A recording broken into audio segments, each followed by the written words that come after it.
She was always so easy to get along with. They meant it as a compliment. She heard it as a verdict. There is a version of you that appears when you feel unsafe. Not unsafe in the obvious sense, not in danger, not afraid, but unsafe in the quieter way. When someone is disappointed, when the room shifts, when you sense that who you actually are might be too much or not enough. And so, almost without deciding to, you become easier. You soften, you agree, you ask what they need, you make yourself smaller, warmer, more available, you smooth it over, you call it being kind, being mature, being the bigger person. But what if some of it, not all of it, but some of it, was never really kindness? What if it was survival? In psychology, this pattern has a name. It is called fawning. It was first described by therapist Pete Walker, who identified it as a fourth trauma response, sitting alongside the ones most of us already know: fight, flight, and freeze. Where fight pushes back and flight runs away, and freeze goes still, fawning appeases. It moves toward the source of threat.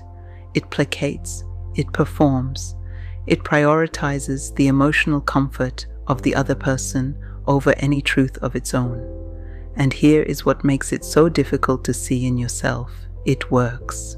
People like you, conflicts dissolve, the tension leaves the room. You are called warm, accommodating, thoughtful, selfless.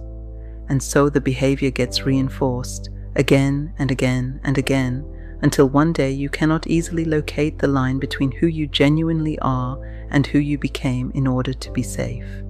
Fawning is most often rooted in early experience.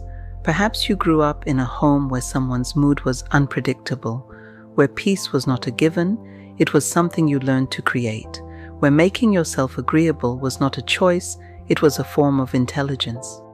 Perhaps you were the child who sensed the atmosphere before anyone spoke, who adjusted themselves to the temperature of the room.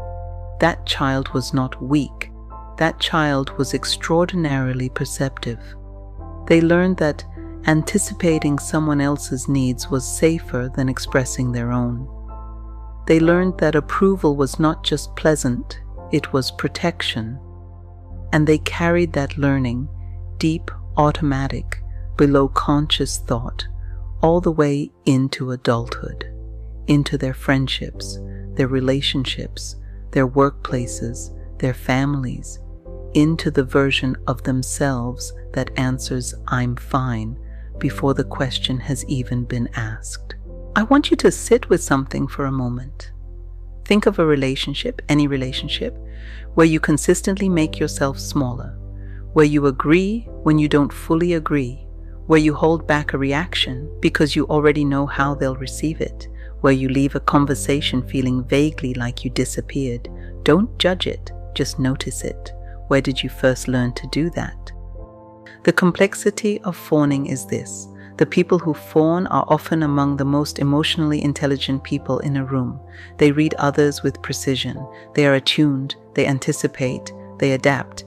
These are genuine gifts, but gifts that were forged in anxiety, in the need to read the room in order to be okay, carry a cost.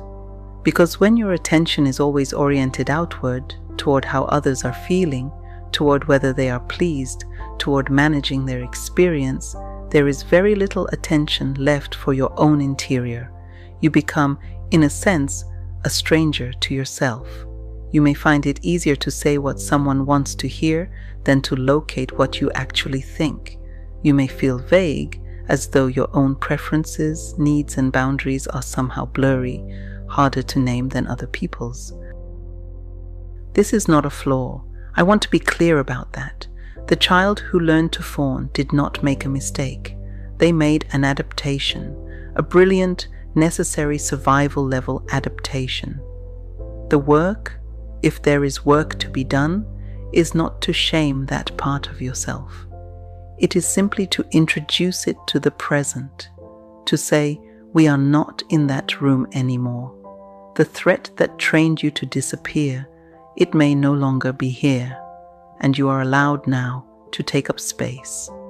Not loudly, not aggressively, not by becoming someone you're not, but gently, honestly, with the same attentiveness you have always given to others, turned just a little toward yourself.